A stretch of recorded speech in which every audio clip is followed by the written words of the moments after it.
Greetings. In this video, I want to discuss the Obadyah Alliance's Psaq on the Igbo. And that ruling, that Psaq was first released in January of 2022. So it's now more than a year old, at least according to the Gregorian calendar. However, on the Hebrew version of the ruling, a date on the Hebrew calendar is given right at the top. And that date was Yud Bet Shvat, or the 12th of Shvat. And that happens to be today's date on the Hebrew calendar. So according to the Rabbinic Jewish calendar, today is the one-year anniversary of the publishing of that ruling. And therefore, I thought it might be an auspicious time to discuss the ruling 1 year later. And auspiciously, Garfield Reid actually just interviewed the author of that Psaq, Rabbi Yehonatan Elazar-DeMota, earlier this week. It was a 2-hour discussion, and it was quite interesting. Rabbi DeMota is an interesting and impressive gentleman and quite the scholar, and some of what they discussed had direct relevance to understanding the Psaq in question, or at least it had direct relevance to the portions that I personally found interesting. For those who want to see the full interview, Garfield will be airing it on his channel next week, but he gave me permission to show a few brief excerpts in this video. So this video will be divided into 4 sections, covering 4 different topics. The first section will be on the scope of pisqey in general. Then after that, the second section will be on why DNA amongst both Igbos and mainstream Jews. That will be followed by the third section, which will be on a related question of more specifically priestly lines and their, the paternal lines of priestly claimants. And finally, the fourth section will explore the Igbo Psaq implications for those in the African diaspora in the Americas who have Igbo DNA. So jumping right in, let's begin with that first section on the scope of pisqey in general. And by the way, that phrase pisqey is the plural of Psaq. And I have a previous video on this topic, and the question I tried to explore in that video was the scope, reach, or authority of any particular Psaq. And Garfield asked Rabbi DeMota about that topic, precisely the question of the scope and authority of a Psaq, in general, not of any particular Psaq, but just the question in general. And the rabbi gave what I thought was a very helpful answer. So this clip, which I'm going to show, will run for a little over a minute and a half. What is the scope of Psaq within Judaism?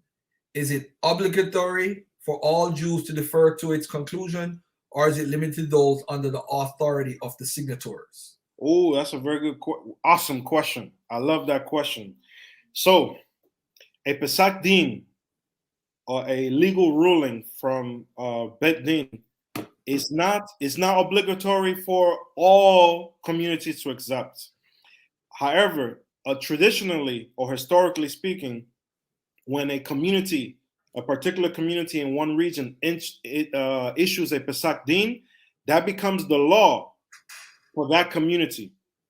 Mm-hmm. So what happens is then if someone travels to another community, from let's say community A travels to community B, that Psaq doesn't necessarily transfer to that place, because that's not how Jewish law works. So Jewish law, you have the laws in the Talmud, which are stipulated by the national court or the Supreme Court, the High Court of Israel, which we haven't had since the 5th century Common Era. What that means that everything that's in the Talmud and the laws that have been established therein are laws for all Jews, no matter where you're at. But when it comes to a Psaq, that's outside of the realm of national law. So it becomes a local ruling. That's what Psaq is. Okay. And now I'd like to switch to the second section, which is with regard to the Y-DNA of Igbos and the Y-DNA of mainstream Jews, and the parallels that might exist between the two communities' respective paternal lines, or the question of whether there's overlap between the Y-DNA of Igbos and the Y-DNA of mainstream Jews. And as I touched on in a tweet, which I posted roughly a month and a half after the Psaq came out, the following rather interesting statement can be found in the text of the ruling. Quote, The data of the majority of those who have reported their autosomal and Y chromosome DNA supports that their ancestors migrated from the Levant Basin into East Africa and then settled in West Africa, end quote. Now, for me, that's intriguing. Now, I'm more interested in the Y chromosomal DNA than I am about autosomal DNA because, a paternal line can change its autosomal DNA rather dramatically over time as it moves into new areas. And that's actually a subject that Rabbi DeMota brought up when in his discussion with Garfield. But I was curious about what precisely was being referred to and when it comes to the Y DNA and what studies the author of the ruling had consulted. Well, about a week and a half later, a member of the Obadyah Alliance replied to my tweet and recommended a book. They recommended specifically Remy Ilona's book, Hebrew Igbo Republics. And later on, I got to take a look at that book, or more specifically the 9th chapter, which deals with DNA, but I did not find anything that really got into the overlap between the Y DNA of Igbos and the Y DNA of mainstream Jews. And now, to be fair, the statement that I quoted wasn't only about Y chromosomal DNA, it was also about autosomal DNA. So perhaps the book recommendation was made because that book deals at least with autosomal DNA. The section of the book that I looked at did indeed appeal to autosomal DNA, more specifically to Remy Ilona's own autosomal breakdown as per the MyHeritage DNA platform. But, I honestly was more interested in the Y DNA questions. Interestingly, Garfield also interviewed Mr. Ilona himself a couple of weeks ago, and it's my understanding that that interview will be public next week as well. Whatever the case, in their discussion, Garfield asked Remy Ilona about the Psaq Din statement on Y DNA. So here's the relevant portion, which will run for a little over 2.5 minutes. Here you go. The Obadyah Alliance's ruling on the Igbo stated that the Igbo have Y chromosomes which reveal links with Sephardic and Ashkenazi Jews. When asked about the statement, Rabbi DeMota directed those interested to you. Can you elaborate on the Y DNA connection between Igbos and mainstream Jewish populations? Much of my work has been based on culture, religion, and history. I have only used DNA to support what I just mentioned. I think the best person to look at the issue of the relationship between the Igbo DNA and the Jewish DNA would be the chairman of Obadyah Alliance, who has spent more time studying DNA and how it works. My interest in DNA was only to find if Igbo people's DNA matched the DNA of people who are living in the land of Israel, and it matched. And I did not go beyond that. Okay. Because he's saying to come to you. He's saying we should go to you. That's what the person who gave me the question is saying. That's why they're asking. But let me ask you this. Let's use a simple example. Because I think in the past, I do remember you referring to your personal DNA. Have you put that out in the public before, if I remember correctly? Your personal DNA?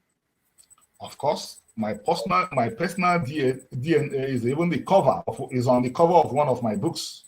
I used the map produced by MyHeritage to make a front cover of one of my books. So it's out in the public domain. MyHeritage produced a map of what they found in my DNA, and the three greatest concentrations, the three places where the greatest concentrations of my genes are found are the Levant, Nigeria, and East Africa. Of course, getting into GEDMASH and doing the analysis, I have distant cousins in Latvia. Okay. So after seeing that, I'd have to say that the question of specifically the overlap between the Y DNA of Igbos and the Y DNA of mainstream Jews remains open and perhaps inconclusive. the topic of DNA also came up in Garfield's discussion with Rabbi-DeMota, but specifically why DNA was not really discussed in detail. Now, let me put forth the disclaimer that this does not mean that the statement in the ruling is therefore false, but I do think that there needs to be more discussion about the degree to which the haplogroups of these communities overlap. On the other hand, however, from a rabbinic perspective, and that's the paradigm that Rabbi-DeMota and his ruling, his Psaq Din, work within, from a rabbinic perspective, it ultimately might not matter, right? Haplogroups don't really matter within a rabbinic perspective in light of Rabbinic Judaism's acceptance of converts and also Rabbinic Judaism's emphasis on matrilineal descent, which is actually going to come up again towards the end of this video in section 4. But one place where patrilineal descent can still remain important is in the third section of this video, which is where we explore the question of priestly lines, of the paternal lines of priestly claimants, of Kohen claimants. You know, something which stood out for me in the text of the ruling when I first read it was this portion here. It appeals to the argumentation which is found in an earlier rabbinic text regarding anusim, which is to say the descendants of Iberian Jews who were coerced into embracing Christianity. And that source had argued that just as no one questions the priestly lines of mainstream Jewish communities, so too no one should question the Kohen lines amongst the Anusim. Then the Psaq Din on the Igbo builds upon that argument and proposes furthermore that the same reasoning could be extended to the Igbo priestly lines. And that struck me as a difficult passage, as it captured how we're approaching this from rather different vantage points, from rather different starting assumptions. If I can steal and reappropriate a line from Thomas Kuhn, we might say that this question is being approached within incommensurable paradigms, right? I have a previous video on mainstream Kohen lineages, and I'll share a link in the video description. But as I touch on in that video, I take a very different view on this topic of mainstream Jewish lineages amongst Kohen claimants. For me, from the available genetic evidence, I'm under the impression that perhaps half or more of mainstream Jewish Kohen claimants do not descend patrilineally from Aaron.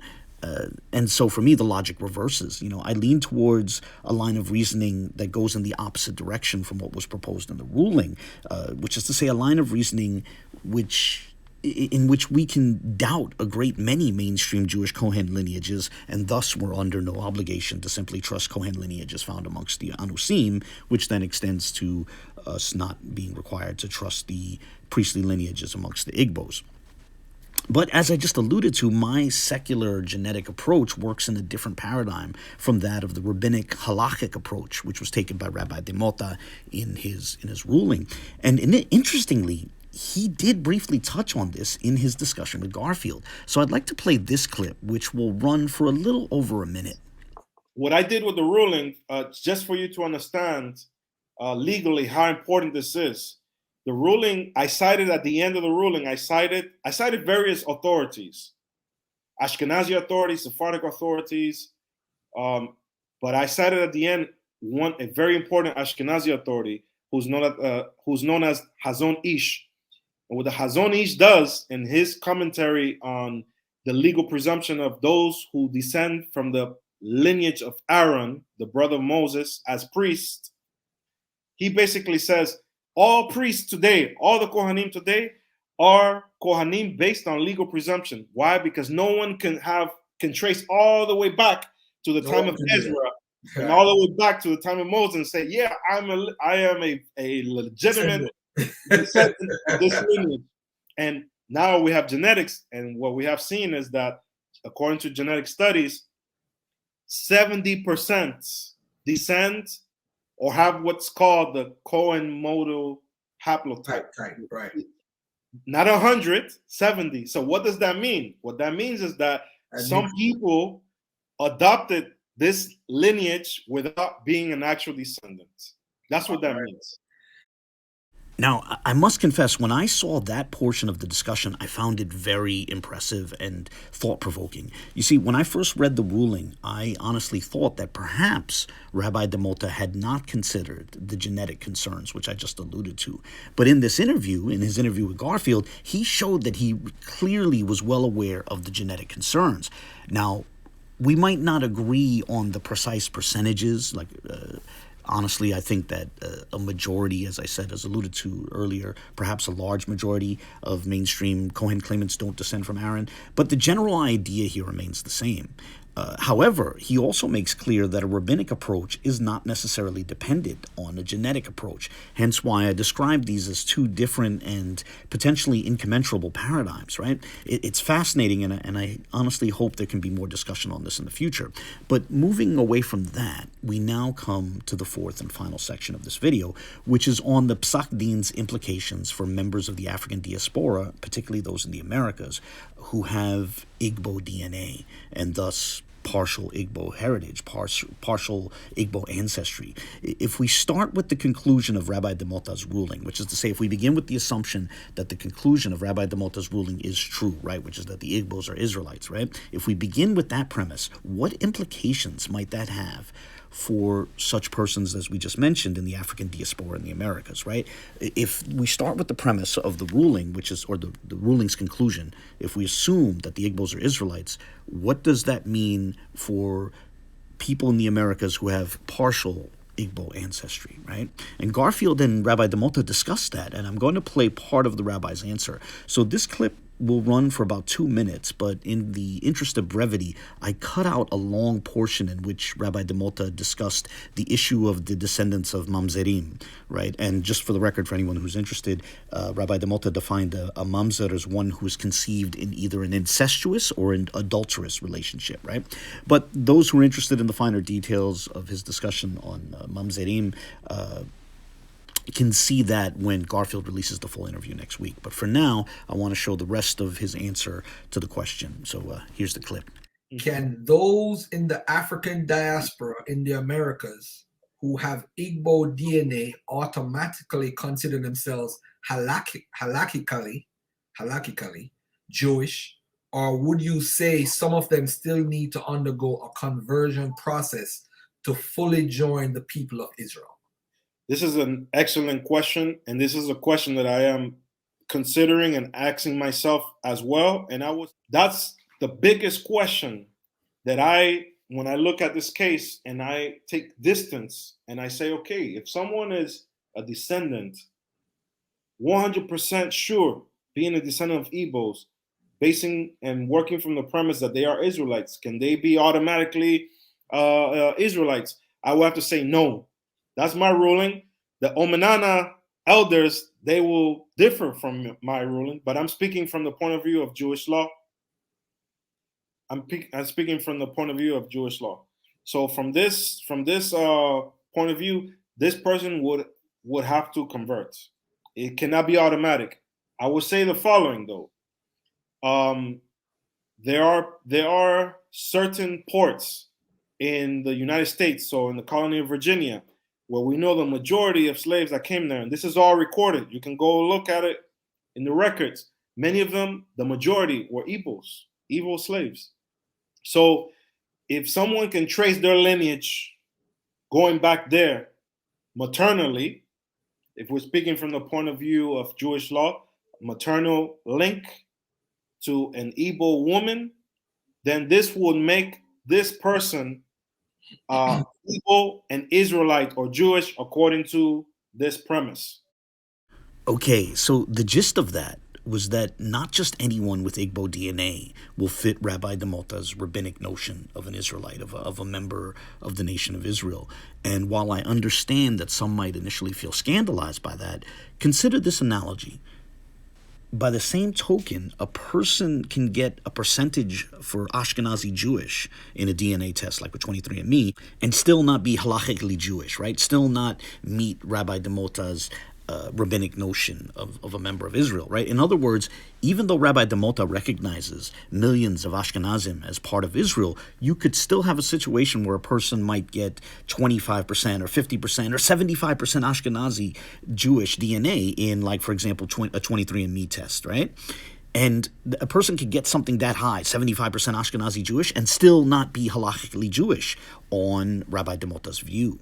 Now, you might be wondering, how could that be possible? Well, imagine if such a person, right? Like, imagine a person who's 75% Ashkenazi Jewish, according to 23andMe, right? Imagine if 3 of that person's grandparents were full Ashkenazim, but also imagine that his maternal grandmother, which is to say his mother's mother, was not Jewish at all. In other words, it's not just a matter of lineage. Rather, on the rabbinic view, which Rabbi-DeMota holds to, a question of maternal lineage remains important. Hence why Rabbi-DeMota referred to those who can trace their maternal line back to an Igbo woman. And hence why he alluded to how those of partial Igbo ancestry who cannot do such, who cannot trace their lineage, their maternal lineage back to an Igbo woman, hence why he said that they would still need to undergo a process of conversion. Now, I understand that some might balk at that, but it works within the logic of the rabbinic paradigm. You know, some Hebrew Israelites might wish to declare that they don't care about the rabbinic paradigm, and that would take us back to the issue of different approaches, different starting assumptions, and, as I said, incommensurable paradigms. You know, one is, of course, free to reject the rabbinic view. I myself am outside of the rabbinic paradigm, but to be fair, if one is going to undermine the rabbinic approach, one risks undermining the Igbo Psaq Din in the process, as it clearly works within the logic of the rabbinic paradigm. So I only ask for consistency when attempting to explore this question.